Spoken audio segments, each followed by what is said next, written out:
All right. Hey, is a football club really a sports team, or is it one of the hardest businesses to build in that kid environment? Today, Kieran joins us to share how leadership, community, and entrepreneurship intersect into the world's biggest sport. What a great time to do it because it's the finals of the World Cup here in 2026. Welcome to the show, Kieran. How are you? Thank you, mate. I appreciate it. No, thank you for having me. And my voice is a little bit hoarse from the recent England exits. So yeah, it didn't quite go the way that we had hoped, but no, we're looking forward to the game on Saturday and then the World Cup final on Sunday. So it should be good. Well, you got a chance at third place, so it's good. So, yeah, I'm not Well, sure that's England really care about that one. I know, I know. So awesome, my friend. Well, hey, look, I've been looking forward to this. We've got a mutual friend in Bobby.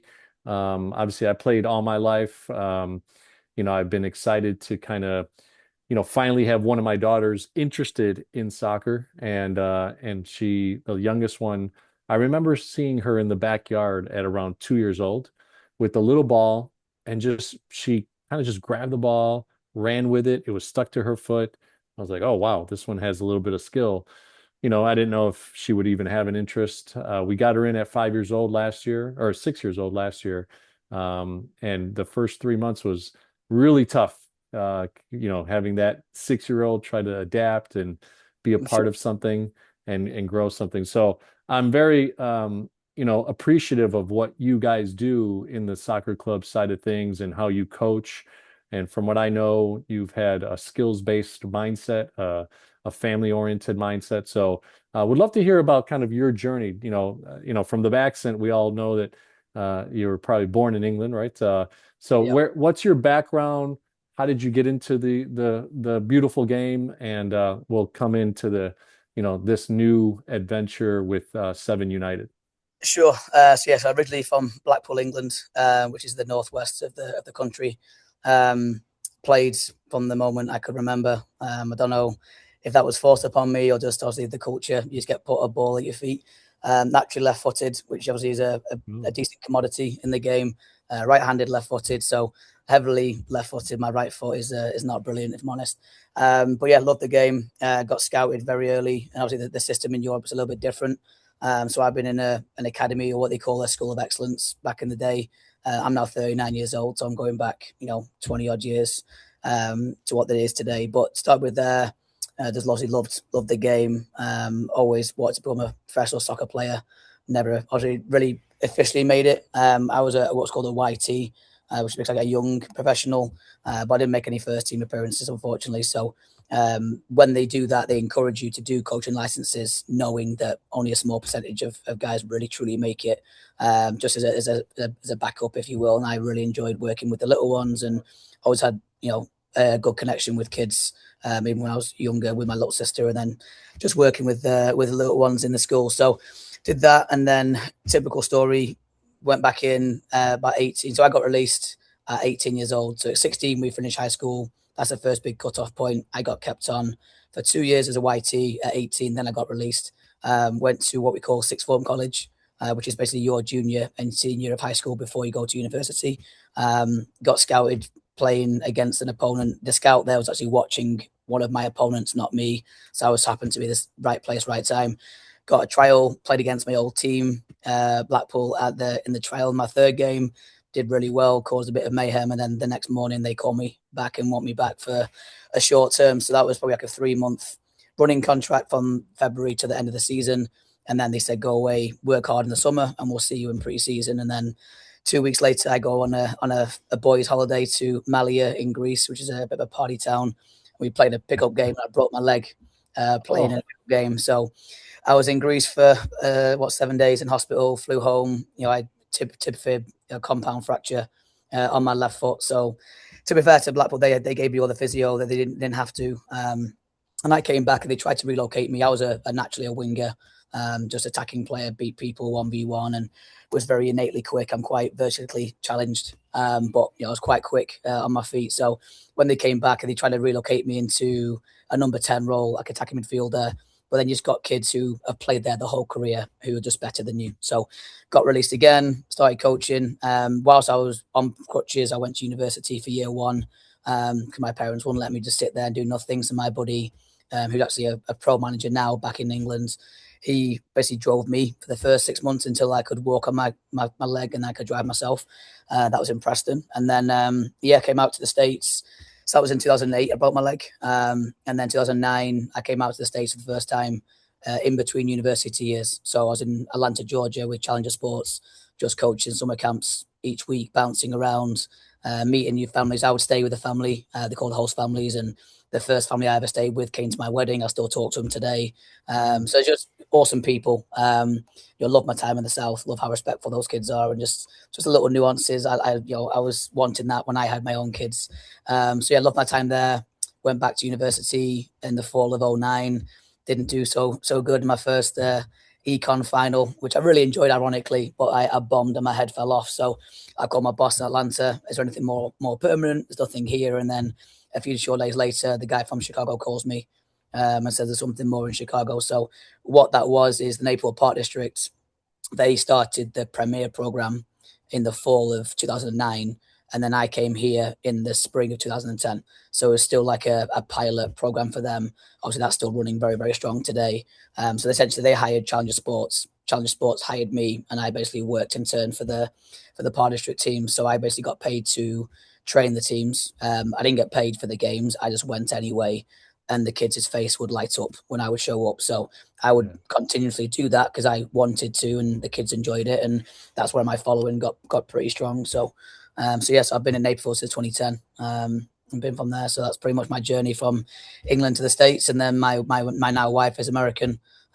So I met her and it was sort of game over. And then I've now got a wife and 3 beautiful boys and just very, very happy. So That's awesome. What an incredible experience. And Go4CEO community, it's amazing what the culture of the world, right? The way and where you bring or you raise your children. And then, like you said, they saw your talent early, put you into this system. It didn't work out initially, but how the world and how life happens, right? You're here in my home city of Naperville. Been here 20 something years, and it's really cool. I've heard the buzz of your name and the things in it. So that's why one of the reasons I've been excited to have you on and a mutual friend. So, all right, look, you go the Park District route. It's not exactly probably the top talent, but you're having so much fun. You're building really equity within the culture of the community, and people are getting to know you. What's kind of your first inkling of going, I may have something maybe on my own, or did it take a while to realize that you could go on your own? Because I know you had a venture before Seven United. yeah. I mean, so I was working with a club called Challengers. It was no affiliation of Challenger Sports. It's just ironic the name was similar. And a lot of the kids who did Premier played travel also because Premier and Rex on Saturdays and most of the club games, at least for the little ones, is on Sundays. So a lot of the girls that I was coaching, the boys I was coaching in Premier, they played for other clubs. And so I got pulled in fairly early to do the club teams too, and really enjoyed it. And even looking back now, how I coach today is obviously very, very different. How I coached back then, obviously my knowledge of the game hasn't really changed, but how I can translate that to younger kids and seeing the deficiencies in their fundamentals and focusing on that and taking the time to make sure that's correct is no different to any other sport, right? Making sure obviously different philosophies of different games, right? And I can't speak super educatedly to the American sports because I don't know anything about it. I do fantasy football for NFL, and I know enough to be dangerous about the skill players, but the nuances of the actual game, I couldn't tell you much about it. But yeah, so that's probably what I noticed. And I was always pretty hard working. My parents, you mentioned before, my parents, I'm one of 4 kids. So my brother lives in California. My 2 sisters still live in England. My parents still live in England. So my parents, I love my childhood, but my parents couldn't have afforded to do these sort of things. So, I was really passionate about creating something that runs in England, right, and Europe, and that system where it's a culture, and obviously you're battling a different culture, right? You're not only battling other sports and passions, but also just the win at all cost culture that unfortunately exists not just here but everywhere. But you try to battle that and try to do the right thing. So I was always quite entrepreneurial. My parents would tell stories when I was like in 3rd grade, selling stickers at school to make money. So apparently that was just an innate thing within me. Wasn't really my goal to do that.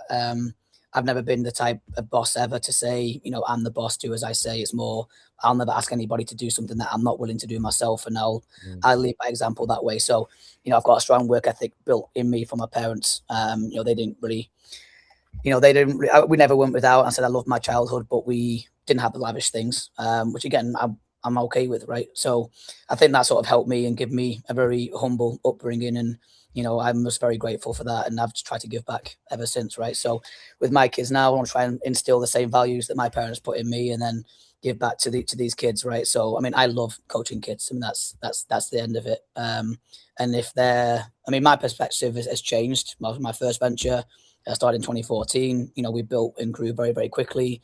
We were close to the pinnacle, in my opinion, playing levels at the highest level. And I personally didn't care about coaching top teams. It was more, I want everyone to have a positive experience. And if that's with our club, that's fantastic. If they outgrow what we can provide, we're never going to bemoan the child or the family, because we want what's best for the child, right? So I think with my recent experience the past couple of years is, again, been a bit unfairly harsh, but I won't really get into that. So again, for me, it's more taking this risk to start Seven United was something I was willing to do. I know the industry inside out. Again, the simple way to put it is I can't not care about every team, every player. I'm weirdly good with names, as people will probably attest to you. So if I meet somebody 3 years from now, I haven't seen them for 3 years, I'll probably remember their name. So again, that's just a innate skill, I guess, that I possess. But again, those little things, mean something, right? So it's just a little nuances that make the kid feel special, make sure the families understand that we have their best interests in mind with every decision that we make. And sometimes we may disagree, and that's okay. There's a couple of players who committed 7 United for the first year and changed their mind, and they said, "Can we get out of it?" Yeah, absolutely. I don't want anyone here who doesn't want to be here. That's Mm. okay. And if it works out, great. If not, then the door's wide open. So as I said, my perspective is definitely more mature than it was probably 10 years ago. Just going through what I've gone through, but I'm sort of grateful a little bit for that experience, because I want to try and pass that forward, and yeah, and basically just help as many kids as I possibly can. So What resonates to me, and I hope GO4CEO community, you listen here, is Kieran, you identified strengths of where you lay, not only from passionate standpoint, but for actual strengths. You identified something very cool, which a lot of people sometimes don't have, right? Is the ability to even just know names, many years later to run into someone. I'm actually good with faces. I'm always like, man, we know each other or this or that, but I don't know names as well. So that's a great, great skill, right? Something that's a competency that you've been able to build on and understand that you have. Obviously, the love for the game, the understanding that you are very good with kids, right? Now, is there a certain level? Because I will admittedly say, like, I've thought about coaching, but I need kids to already know the game, and then I feel like it elevate them. But I'm not a guy that wants to teach them the game, from a skills base, because I get too frustrated. I'm like, come on, like, why don't you get this? So, sure. but No, for sure. Again, not really. As I said, I've got deficiencies, right? No one's perfect, and I'm still learning yeah, the yeah, game. That's the key thing about it. The team of coaches that I'm building all have, I said, obviously, I've worked with many of them before. So arrogance, egos left at the door. We're here for the greater sure. good of what we're trying to build. So no, I think my biggest deficiency is I struggle, and this is probably sounds like a strength, to not put kids in the game. That being said, Leo, Oh, if you're playing at the highest level and that goal is to win a championship or whatever, that's part of the game too. I'm not saying that it's not, right? So that's something that I personally struggle with, right? Just not putting players in the game for what I feel is meaningful minutes. And in my opinion, it's probably easier to do that with the level of the teams that we're going to have. At least initially, obviously, we've got some very good teams. Obviously, those players understand, and we sort of move the needle accordingly, right? We understand that if you want to go and play in college, you need to have that elite mentality, and things aren't going to be fair always. You're going to have to work hard and earn your due, so to speak. So I think we just basically cater it to the group that we've got. So like my U16 girls team, super fun team to watch, and again, just having that rapport with the players. And I always tell every team, every family, every player, I'll never lie to you. In England, we're very blunt. We don't really beat around the bush with how we say things. I'd rather just be, it means an awkward conversation. I'd rather be transparent with families. And if it doesn't work out with us, that's okay. But I also tell my players, I'll never lie to you. So when I tell you that you are brilliant, you can take that to the bank, and you know that I mean it. On the flip side, if we didn't play very well today, I'm gonna let you know about that too, just so I'm not, blowing smoke, and you guys think that you're better than you are, and develop views of, views of grandeur, that you should be playing a certain level, right? So I mean, I think for me, I mean, I love all age groups, I really do. I was definitely humbled this past fall season. My youngest son just turned 5, and he was at preschool, and we did a program where we did like an enrichment class. Obviously, our acquaintance Bobby was a master at doing that. He could manage all the little ones. I was in awe of what he could do. I'm by no means him, by any means, but so I got pulled into my son's preschool, and having 10, 4, 3, 4, 5-year-olds running around, it definitely humbles you with trying to get them to engage and listen and be productive. So that was really cool. So I'm gonna continue doing that into this coming fall season. So obviously that's during the day, so it doesn't really interfere with the club teams. But no, I mean, honestly, I get the same satisfaction. Like, we've just done a camp this week.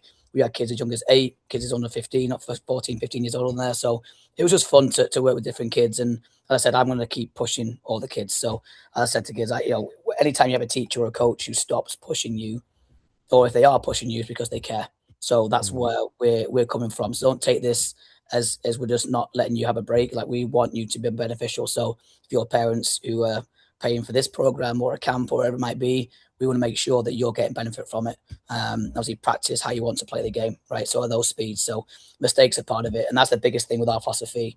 We want the kids to be creative, be fearless, right? And I emailed the club after England's exit yesterday. Probably surprised a few people that I probably emailed the same day that it happened. But for me, I wasn't sad. I wasn't sorry. I wasn't mad. I was just sad that England were gone. But taking a step back and looking at things of how I asked my kids to play, I just say simple things like "don't be boring," which makes parents giggle. But I genuinely mean it. Like, get the ball, show me how good you are. If you lose it, I don't really care. The sky is not going to fall. So I think obviously England yesterday just sort of went too defensive too quickly, and then same thing with Spain against France. They had a collective dominance with their beautiful passing, and then same thing with Argentina yesterday. You can't give Messi that much space and expect to live to tell the tale. So be a good game. But yeah, so I think for the club, I love coaching any age group. It doesn't really matter to me personally. I know some coaches like to work, uh, specifically in a certain age group. What we will do with a club is, when I assign a coach, is minimum 2 years is the thought. Just so then the team and the parents and the kids get that continuity and consistency. And some clubs have like a 2-year regimented 2 years with the team and pass them on. I definitely see value in that. We just haven't really got the infrastructure and the history to say that's what we're going to do. Instead, we do a minimum 2 years, and then after that point, we do an annual review with the coach and say, okay, are you still enjoying the team? Yes or no? Are the kids still on a steep development curve? Yes. And are you, qualified, ready, willing to take them to their next age and or level?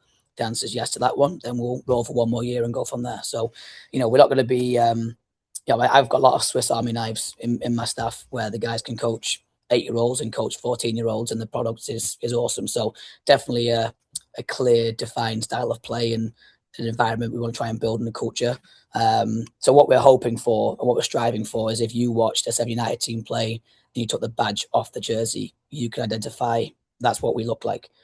So that's what we're trying to build, and I'll be communicating that to the families. Okay, here's what you can expect from 77, 5v5, 77, 99, and so on and so forth. So It's really interesting. From a business perspective, which I've had 400 plus business owners in all different types of industries. The one common denominator always becomes like, hey, I was very not only passionate, but I knew my craft. I had 10,000 plus hours at what I was doing, and I was willing to translate that, education and understanding onto the next person, right? Because that's true leadership, right? From a leadership perspective, you said earlier, I've never really wanted to be, hey, I'm in charge, so listen to me. I wanted to be, I'm doing this, so look at what I'm doing, right? Being that show coach. So I love that mindset and attitude. So let's go back a little bit. I think one of the things that we love to learn on the GO4CEO channel is the business of, right? So soccer club, as I shared with you off camera, I remember, being introduced to these clubs when I was younger, being asked to play on the clubs, and my mom and dad didn't have any money to be paying, and they didn't pay. But nowadays, it's a business. Like there's real money being paid, and I know it because I pay it, right? So right. tell me about that side of things and how you took your hat of being an employee. Seems like you were an intrapreneur, which I affectionately call people that run inside of a business like a business owner. They think that way, that they don't have their business yet. So when you transition to owning a business, what was your perspective and how did you start looking at it from a business sense? What did you start to line up and how did you start to know how to run that business? Yeah, it's a good question. I think a lot of it, again, my previous venture, a lot of it's just learning on the job, and learning as you go with certain things. And some things, I mean, before I started the first venture, I spoke to about 20 different parents and families who half of which have been with me always, and half of which had not been with me for very long. They'd been at other clubs. So I said to them all the same thing. Okay, what do I do that you like? What do I do that you don't like? And what are the other clubs doing that I'm missing or should be incorporating? Different ideas came from that, and I still stand by this. 16 years later, what we do in youth sports, I would assume it would just translate pretty well to other sports too, whether it be basketball, baseball, football. Right? It's three things. In my opinion, what I do is not difficult. One, just be organized, and I'm anal with that. All the admin pieces, I find it really therapeutic. So, I'm again with names, I'm very responsive. So those two things just buy you credibility straight away. So being organized, number one, communicating, number two, not only with your staff, but then also to your members. Okay, here's what we do, here's why we do things, and here's the product at the end of it. Here's what your kid will get out of it. And sort of paint that picture clearly. And then three, get good coaches. And all three of those things, so organization, communication, and coaches, they're all within my control, right? I can't control things that are obviously out of my control, right? I can't control if we get into a platform or if we get 400 players or we get a new turf field or whatever, right? I'm not going to worry about those things. I'm going to concentrate on the things that I can do. Obviously, what makes us special or what will make us special are the other little nuances, right? I said not only mention people's names, we do a weekly post for kids' birthdays. So on our social media, we started it 2 weeks ago. We started at the start of July, and then each time, not only that, I just personally text the family on that day, hey, wishing somebody. So today was Benjamin, and I'm going to butcher the other name is Hadbrad. Just text their parents and I said, hey, all the best. Happy wish Benjamin happy birthday today, and just all little things, right? And they'll remember that, right? So I think for me, the actual business side of it, obviously knowing, as I said, we have scholarships too to try and make sure it's attainable for everybody. And so we have those, and we have a private committee that review those anonymously. So we basically have a situation come in, and then they give their recommendation, and we can go from there. But obviously, most of the things that we pay for are the facilities, right? The tournaments. If you compare just a tournament in USA for soccer to England, me and my friend who I used to work with is now in England. Teams in England pay $50 a team, £50 a team to compete. Over here, it's $700, $800, and that's just the market rate, right? So, I know people try and do different things, so it's just a different world. I think obviously the biggest thing over here is like the fire is the pro team. They have their academy and they subsidize their academy just how the European clubs do. The problem is you could probably fit England to Illinois at least once, just from a pure size standpoint. The Fires are the only pro team in. Well, there's not one in Wisconsin. There's one in Illinois. There's not one in Michigan. There's not one in Indiana, and or Iowa, right? So that's 5 states that England could fit in multiple times. The proximity. So I'm from Blackpool. Obviously, everything's a bit smaller, but I could think of 30 pro clubs in the 10-mile radius of where my parents live. So Wow. it's just different, right? They channel those revenues from the first team, and that's what subsidizes all the fees for the youth teams, in the hope that they can develop those next generation of players that can go and play for their first team or be sold on for profit, and then obviously they could reinvest that money into their youth system, facilities, coaches, infrastructure, whatever it might be. So yes, I think obviously over here, most of the cost, if I'm honest, goes to. I mean, there's two buckets. It's the facilities, the programming, what you do. So obviously we're in Illinois, so we have to have indoor space because it snows, and 5 months of the year. So you need lit space in the fall season. That's one of the main obstacles for us. If you train after 7 o'clock after Labor Day weekend, you need lights. So that's the first thing you got to solve. Not only just the lights, but you want field condition. Do you want to train on turf? Do you want grass? then you've got the leagues and the tournaments and the referee fees and everything else, and then you're paying for the coach, and that's the two buckets that it's really going to. So, as I said, a lot of in England, the grassroots is what they call it before you go to a school of excellence. It's very similar to what you would have with your rec programs over here in the States, where, again, this is an assumption, you're American. I'm sure you know more about American football, basketball, baseball, because you grew up here. So if you were to coach my son in baseball, you could teach him more in 30 seconds. I could teach him in a lifetime. I don't know, I have a clue. I didn't play it. So it's just different, right? So I think over here, the pay to play is, I mean, I'm not a huge, I think it is stunting the development of the US competing at an elite level. I think the other piece of that isn't just the means of it. I think it's also the philosophies, because you can play soccer 50 different ways, right? So it's just, and I posted something on our Instagram as a story of Thierry Henry, obviously the French hero, who he was talking after France got beat by Spain, and he was talking about their levels, and they were successful at the youth level and the women's level and the under 21s, and because all the kids, no matter what club they grew up in, they all buy into that philosophy. And so whether their team is full with stars, but they collectively work as a unit. And I'd argue Argentina is very, very similar. They played as a team yesterday. Like England have superstars. We don't really look like a team. I said before, we off camera, we played well twice in 5 games, So yes, I think again with the business side of it, it was more just learning what those line items were, figuring out what the market rate would be for a coach. Because I mean, some of my guys are full time, some of my guys are part time. I need a little bit of both. But I mean, for me, I don't really get drawn to licenses, because you also got different licenses and qualifications. I hire people. Like, it's a people business. It means more to me what their character is and how they approach things, and how they are with the kids and how they can translate what we want them to the kids as efficiently as possible within our umbrella. And this is not a dictatorship. I've got a director of coaching I'll be posting the next couple of weeks. This is a team. I said, well, I said before, I'm not the boss. We're a team. Like, you're a colleague. You're not a subordinate, right? You're working with me, not for me. That's just how I view things. So I think that's the biggest thing. Just making sure we have people. So I've hired people in the past off their license, thinking that was, I could learn something, and I was watching for 5 minutes and I was scratching my head. So, I think I've learned the hard way a little bit. So I'm just drawn to people now. Just their character means more to me, and that was a movie like The Draft Day with Kevin Costner. Love that movie. So Yeah. when he picks that number one, is like he had that pick in his head purely for a character thing. That was basically what it was. That's the person he wanted in his dressing room. He knows that's the person that he wants part of his team, and I keep headhunting people like that. I keep going out to coaches and finding those guys. So So you said two incredible things there at the end, especially. You're always looking for talent, always prospecting, always targeting. Hey, in my traditional world of business that I've had, either my own business or inside of the banking and finance world, that's 100%. And I think people miss that is you're always supposed to be, especially as an owner, right? As someone that's a leader in an organization, always eyeballing talent, and it could be in different ways, right? The server that is just extraordinary at detail and understanding what you asked for as a meal.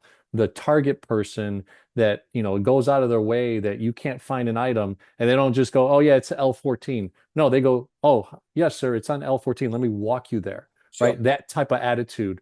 So you got me pumped, man. Like I actually been I was introduced to coaching from a different sport recently. My now seventh grader in fifth grade, there was no dad to volunteer, and I'm not a big basketball guy, but I got into it, and it was interesting. And we won one game all season, 2-1. So one basket was made by one of my girls, and one free throw was made by the other team. So we win. And then this last season, the evolution of that into now 6 games, and we're looking forward to the seventh and eighth grade. So I'm starting to get them to, I'm not needing to only show skill or train skills. Now they're starting to understand the mindset. And, you know, there was a game, it was so interesting to talk about this. There was a game where I started getting so jacked because I saw them playing as a team finally for the first time in the season, and they were passing, moving, cutting. And I was like, yeah, you're playing, you're playing. And the audience or the stands, all the family after the game were like, John, like, coach, you really got into it. I'm like, yeah, they're actually playing. That's what I've been, this is what we've been working for, the whole season. So Anyway, it got me pumped up there. So the last thing is, or I'm saying part of what you've talked about is that structure and learning the industry and learning kind of the business side of things. And it's not easy, right? This is a passion project business for you, yet you need to make money. You need to be compensating your coach as well. And you need to find that sweet spot of where the families can afford it. But yet, like you said, you may have this other, scholarship scenario. Tell us a little bit about that. I'm very interested in that side of things. The scholarship, has that just been a fund that you've been strategically building and you'll deploy when it's needed? Or did you get capital from other companies that have wanted to invest into Seven United? How does that work for you on the Sure. Yeah. scholarship side? I mean, right now we have no investors whatsoever. So for me to start it, as I said, I basically had the logo made. The origin, just so you know, I'm not sure you want to know that the seven was a big. I'm a Manchester United fan.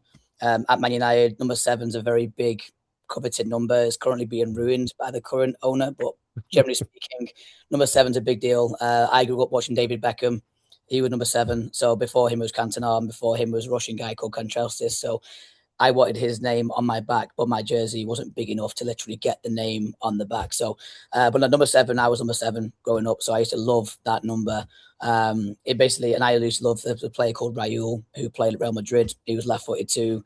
He was a Real Madrid and Spanish legend. So I just loved, and it just embodies creativity. That's where the name comes from. And obviously, United is the unity of the word, but obviously, Man United is the hink in there. So the cool thing about seven is my eldest son was born 7-7. So I think he was due 7-2. My wife obviously wasn't too happy about the extra 5 days, but yeah, I mean, I was secretly quite happy. But yes, I think with the scholarship fund, so we haven't got any investors. So I started the logo built around the seven, just sort of knowing this is what I want to try and create.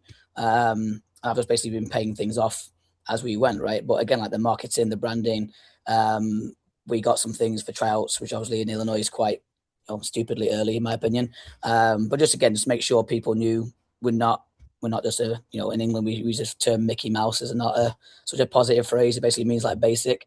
But basically, yeah, we had those things to make sure that we knew, right? So I had to gamble a little bit with the uniforms. And he said, well, how many players are you going to have? I don't know. Like we're starting at ground zero. So, I think I guessed at 150 and I think we're going to have about 320. I think we're going to have. Wow. So, so it's obviously exploded. And biggest learning curve for me before I get scholarship was the social media. My wife had to show me what the difference on Instagram story post. I didn't have a clue. I'm by no means an expert now, but I'm definitely a bit more well versed in it now. But yeah, for the scholarship, basically we build into the budget a cushion per team. Also, we have a target number of players, so that links with playing time, and then also links with just basic math, right? So for 7v7, for example, we like to have 10, 11 players.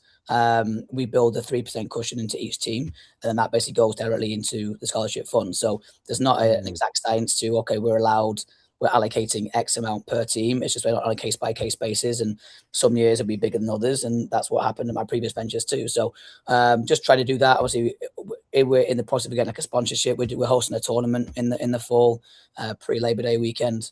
So I've done that before in my previous clubs as well. So again, just those are ventures that will ultimately come back and be reinvested into the club. So if we want to bring in a coveted coach and we need a stipend to do that, then we have the ability to do that. If we want to get more facilities or more, branding. So for example, like with the branding, we're going to have probably 7 to 8 tents by the time that we're done. 16 banners, pop-ups, everything. Like our branding will be everywhere. So again, it's just those little details we just kept building as we did. So I was doing some private coaching in the spring to keep myself and my family going, and then each time I had a little bit, I bought something else and bought some equipment and then bought something else. So obviously where the tryouts came round and we had a explosion, which was overwhelming, if I'm honest. Didn't really know what to expect. And the biggest negative for me to start this was not everyone knew the past. As I said to you before, I can't really speak about that. But people who knew me, all I can hope people who do know me and know what I do will positively talk to other people. And if not, I'll happily put myself in front of people like yourself or anybody else, and I'll let those people decide.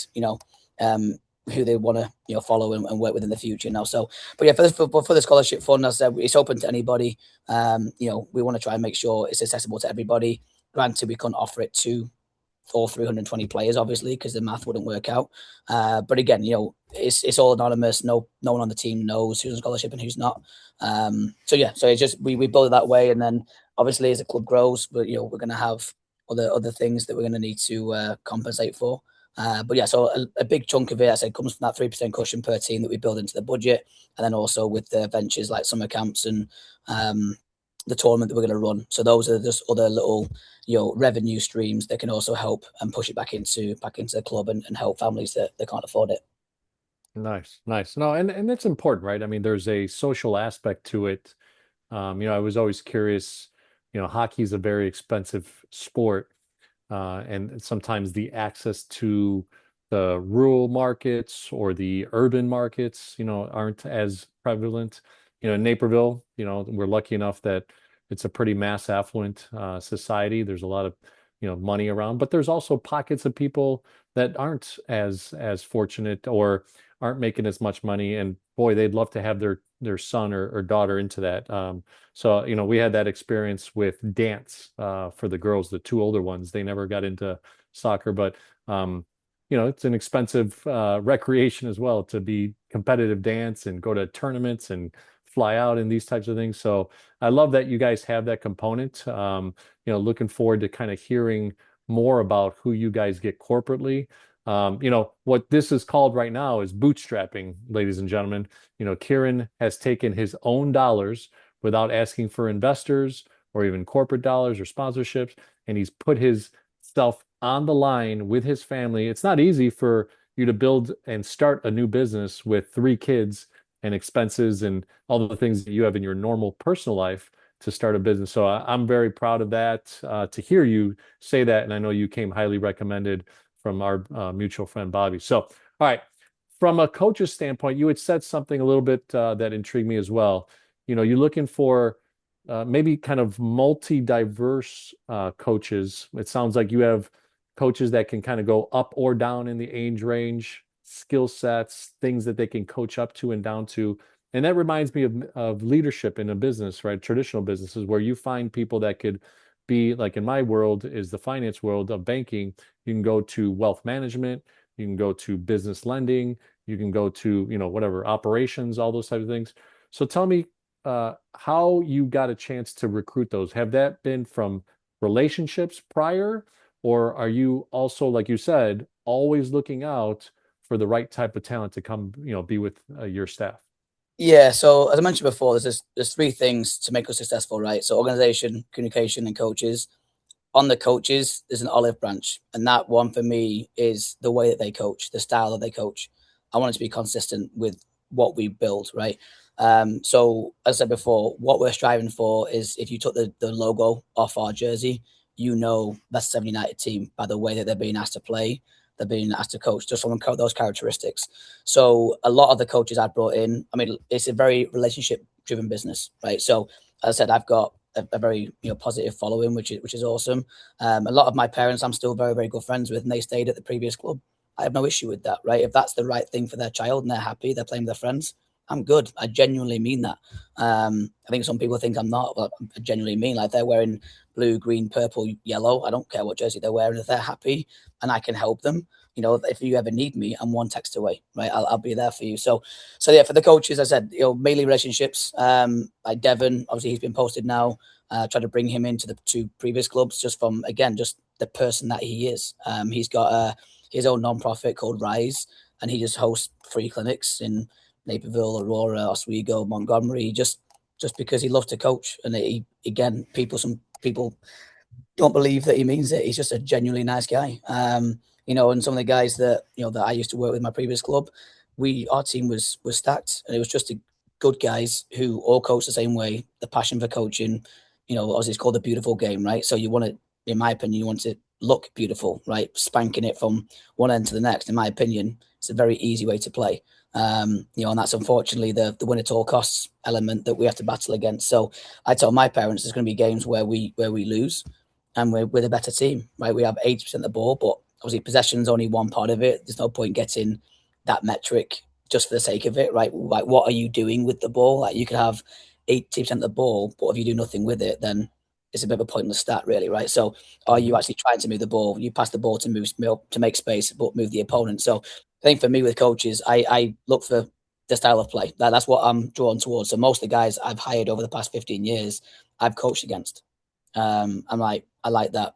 Okay, and obviously stealing ideas. And so, there's a friend of mine who worked for me, my previous club. He's now in Colorado, called Dan Fernhead.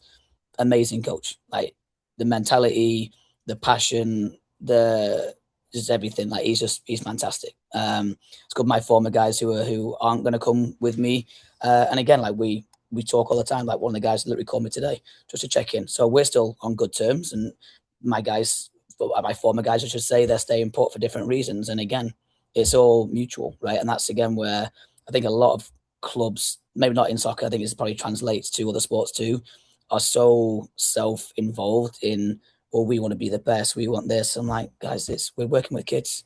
Like it shouldn't be that difficult, right? Just develop them, right? If you want to Hmm. win, okay, that's what how you define development. That's fine. I disagree with that, right? We want the performance to make sense. That's why back to England yesterday, I was sad. I wasn't mad because our style, we didn't deserve to win, right? We defended, and like Arsenal, again, I'm a Man United fan. I don't dislike Arsenal, but Mikel Arteta, when he first came into Arsenal, had them playing beautiful football, and they came very, very close to winning the league. When they won the league this past year, it was the dark arts, it was corners, it was long ball, it was time wasting, it was defending. It was just, in my opinion, that's just not what the top level should look like. That's just Hmm. my opinion, right? So, Spain Argentina final, I'm okay with it, right? I mean, I would love England to be there. So anyway, I keep going off tangents, but yeah. So for the coaches, as I said, I've headhunted most of them from coaching against them, and like you do the same thing that I do. In most cases, they did it better. But honestly, in my previous club, I kept hiring guys who were better than me. I mean, I know that I'm pretty well liked, and I'm again very dialed in and passionate about what I do. But there's people again in every industry who are better than you. I mean, if I was the best, I'll be coaching England, wouldn't I? Right. So it's more those things where being humble about that. And obviously, I'm very good at organizing, making the trains run on time, making kids feel special, making sure the families feel that this is a family as opposed to just another, check and balance. And here's my $3,000, and then all my kids playing on the third team, right? So it's those details, right? We want to make sure everyone feels part of it. And obviously, our social media in the future will showcase that as well, where everyone will be represented. And in years from now, if any players want to move on because they've outgrown what we can provide, I'll be the first person to tell them where to go, and I'll happily give them information on those what they call platforms. It's a different landscape now, so I've lived that life, and again, there's no more power to you. Personally, I think there's more development that needs to happen for some. I think some people reach for a name or for a platform, and they go 2 feet in, and I just ask them basic questions. Who's the coach? Oh, I don't know. What do you mean you don't know? Like, surely that's the first question you want to know. Who's the person influencing your child? Do they have a track record? Like how long they've been there for? Like how big's the roster? Oh, we don't know. I'm like, what do you mean you don't know? So these are things where I'm transparent with parents when they ask me who's the coach. If I had to be a little bit coy this spring, purely because a lot of the guys who I've hired were at other clubs. I didn't want to Hmm. jeopardize their current employment by saying, oh, it's going to be so and so. All I can say was, look, this person I've known for X amount of years. He or she's been brilliant. Trust me, you're in good hands. So I'm very fortunate that they've taken my word and trusted me with that. But I haven't really given them any reason not to. So I think that again, it's for me. It just goes back to the person, right? Are you a good person? Do you want to have the same values? Do you coach this certain style, right? Because they could have the be a good person and have the right attitude, but then coach differently and be rigid and don't want to move from that, and that's okay. We can stay friends, but you're just not going to work with me. Sure. So they need all three for me. I love that last part, at our private school where the girls go to a Catholic academy. We're trying to develop a basketball. And like I said, I'm not necessarily the basketball guru by any means. I'm still learning a ton about coaching, but the gentleman that took over the program recently has said, hey, we'd like to capture these kids that are at All Saints Academy in third grade, then in fourth grade, because when they start playing in the school, fifth, sixth, seventh, and eighth, there'll be a culture of how we play and the style and like you said, take off the jersey and you're like, oh, those kids are from All Saints Academy, right? Like that's what you start to recognize. So I've loved that passion, the way of looking at things and the business model too. And look, you projected 150, you end up 300 plus. Kudos to you. That already represents the track record that you've had and into the new development of this new business. So it's kudos to you and what you built with the team and everybody else and the families that'll follow you. So as we wrap up the interview, we usually like to do with CEO. So C is for client experience. If you think about it, Kieran, from the from the first parts of getting let go, those disappointments, not going to the first club, coming out to Georgia, Atlanta, realizing, hey, from an academic standpoint, I'm going to go back to coaching, and then having the will and the thrill of everything that you've done. When you think about, and you've mentioned it a couple times, so I'd love for you to put it into my like a neat box. What would client experience look like for people coming to do business with Seven United? Again, good, awesome question. Again, I think it's just different. I think again, I've known enough about other clubs to know that things that shouldn't be a point of difference in youth sports, they will be for us. So our coaches knowing their names, they're responding to your emails. So I think all in all, things going to be a family orientated community. We're doing an outing this Saturday to the Chicago Stars women's team. And we've got the 22 starting players, the walkouts. We have those. So all those players this Saturday at Northwestern will be our 7 United players. So just building those experiences, that other things that I loved, right? I walked out with the player at Blackpool when I was 9. I did it once, and I remember everything about that day. I remember the way the changing room smells and everything, right? So if I can recreate my brilliant, the positive things from my upbringing and the sport that made me love what I do today, that's what I want to try and pass on to them. So as I said, like just little nuances, so making sure that they're organized, right? They're communicated. I send a monthly email to the club on the first of each month. Just as a club leader, so they know exactly where they're up to. So that's the communication piece. The organisation piece that obviously works hand in hand with the communication.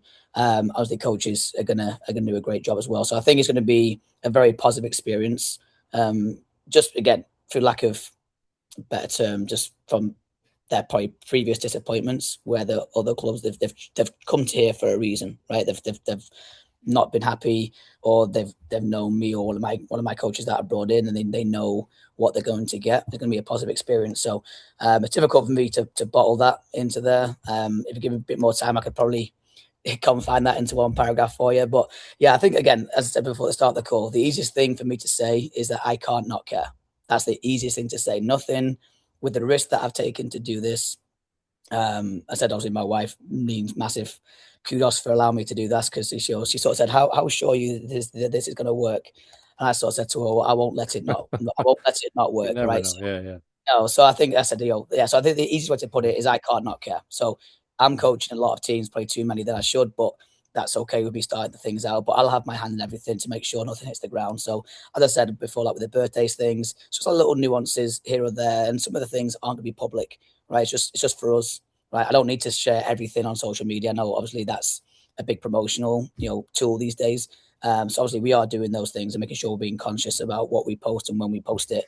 But honestly, a lot of the things are just for us, right? So just what we give the kids internally outside of the programming. And one thing, just to build on this, is the values we want for each player. So it's mandatory that every team each year will do a community service outreach Mm. event as a team. Just again, as you mentioned, we're in a very affluent area. Obviously, not every player is from Naperville, but they're from the suburbs. And again, I live in Plainfield, so my kids are hardly struggling. But again, just making sure they understand that they are very fortunate to be in the position that there are, with the families and the things that they can get to do and play soccer and have foreign coaches. It's just that's not the norm, right? So we sort of build that in to again sort of create the whole person, as opposed to develop the whole person, not just their soccer skills, right? We want them to be humble and hardworking, and obviously they're going to be citizens, right? And in the future, how many of them are going to go and play pro? We don't know, right? But a lot of parents, obviously you included, I imagine, put the kids into sports for all the life skills that they're going to learn. And that's Mhm. really what we want to try and focus on. And obviously all these little nuances to make them feel special. As I said, like just me knowing their names when I'm not coaching them is key. But I want every coach to know every player. right? So our Mhm. team camp that we're doing the week of August 10th, it's going to be more of a collaborative effort versus just me and my teams. And she's my player, he's my player. No, we're all part of the same club, right? I want you to know who that coach is. I want you to know who that coach is. So it's going to be a very, very, I said, family driven, environment, which again is easy for me to say because I haven't built it yet. But obviously, I've done it before, and obviously I know what I've done wrong before. I knew what I wanted to add and couldn't for some reason. So the shackles are off in essence. So we've got Naperville, we've got Yorkville now. There's nothing holding me back, and basically it starts and stops with me. And again, I wake up every day and just motivated to move it forward every single day. So I love it. I love it. Well, a social media thing is I can't not care hashtag. So right, right, hashtag I can't not care. That's going to be roaming and going through all of social media. Kieran inspired. Hashtag I can't not yeah, care. So we're going to cut that up on our shorts. Also, the second one is E out of CEO is engagement. And this one's pretty cool. I always love hearing this.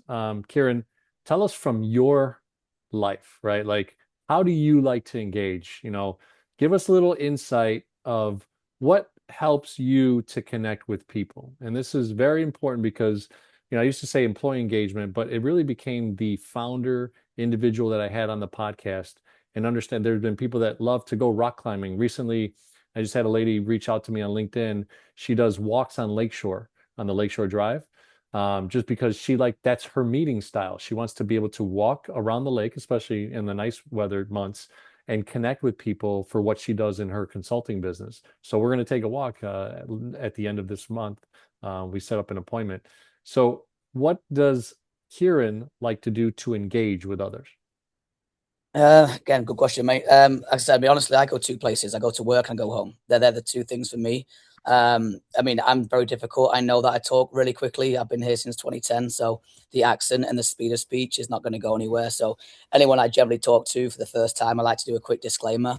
Again, I'm 99% sarcastic, so I think that sort of like humor comes across. Obviously, Yeah. the accent doesn't hurt when people hear an English accent. They always want to try and dial in a little bit. But no, again, obviously, me being just being in front of people. Obviously, anyone who's watching this who knows who has spoken to me over the phone, it's nearly impossible to understand what I'm saying. So again, we did some welcome sessions this spring, so I was like, won't be able to do that every year. But because I was in that transitional mode, I just put them on. So it gave me a chance to meet the parents. It gave the team an early chance to meet each other. It gave me an early chance to meet the kids and learn their names. And again, just that's just start things off. So I think I like to do things again in person. And obviously, I'm very responsive to people. I've got time for everybody. Not that I want 320 families calling me, but they all know if they email me, if they call me, I'm going to answer the phone. Right? I'm Yeah. happy to do that. But So, that's but Kieran, let sustainable. me stop you. So just to kind of tell me about what you like. So like, do you like dinners? I know that you're Oh, I see what you're saying. completely married to the business Yeah, and your family and everything, but how do you like to engage with someone? Would you, like you said, you went to the first England game. Would yeah. you have loved, is that something that you would be passionate about? You take 10 family, the fathers all want to go to a game together. Is that something you would do? Are you a big dinner guy? So tell me a little bit, just a little bit more personal. That's kind of the angle Yeah, I no, I want you to go. appreciate it. I probably won't take anyone with me to a Man United or an England game because I turned from English to fluent French quite quickly. So I probably wouldn't do that. I'd probably lose credibility if I did that. So no, again, like with my coaches, I'll just meet them one on one. Just coffee, dinner, lunch. I just get to know them on a personal level. Obviously my clientele's the kids, right? But then Mhm. equally the parents, the ones who are choosing that path. So no, I don't really have a preferred way, if I'm honest. Okay. So honestly, it varies. Some people reach out by email.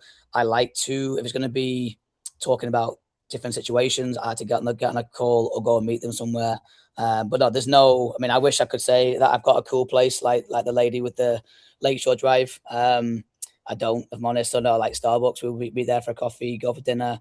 Obviously, like All right. my coaches, I'll go there. But I said, like, I interact with them at a social. So like with the club outings, we put those on not only for the kids and their experience, but that's a moment for me and my guys to also see the families in a more sociable setting. Obviously, our lives are difficult because the schedules are in the evening. So it's a bit of unsociable, because they've got evenings and weekends. So it's difficult for me to meet. But like I said, don't have a preferred one, if I'm Okay, honest. I'm that's fairly fair.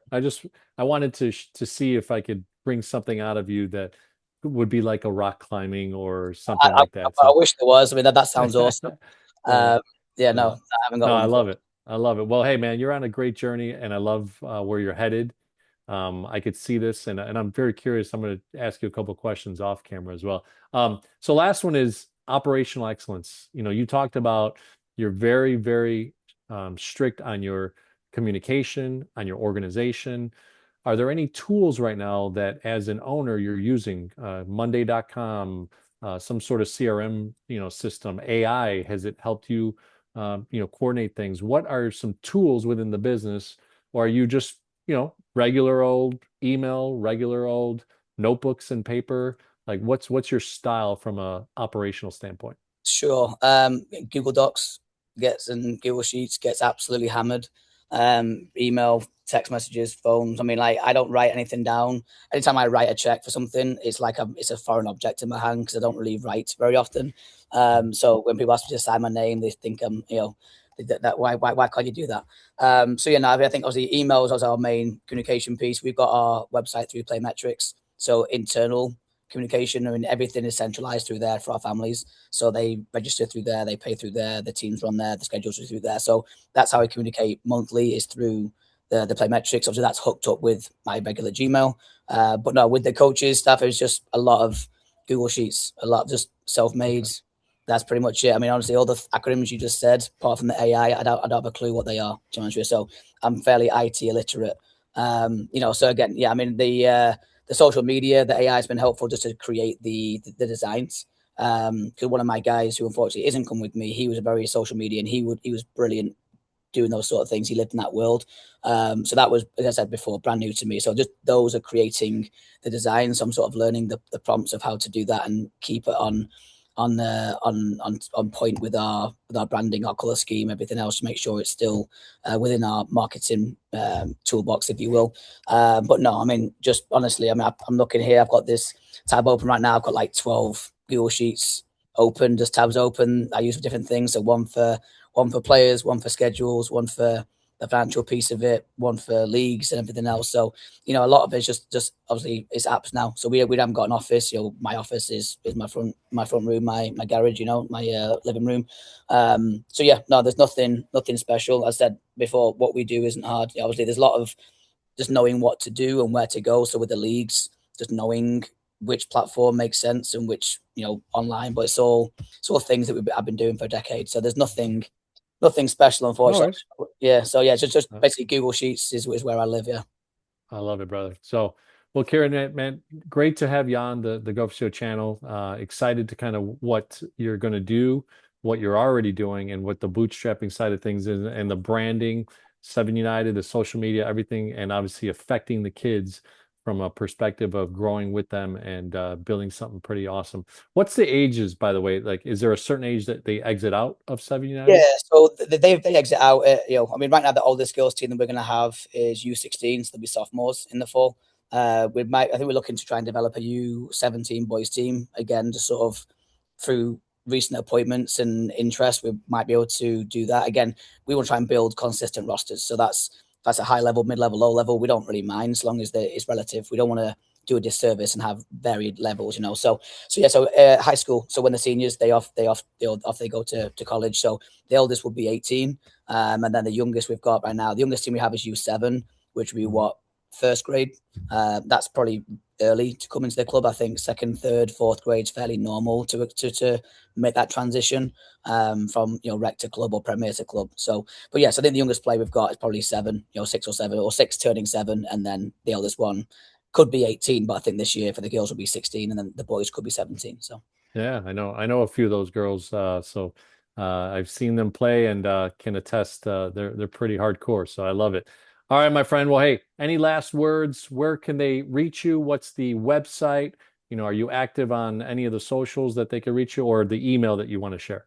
yeah, so the website is just 7unitedsc.com.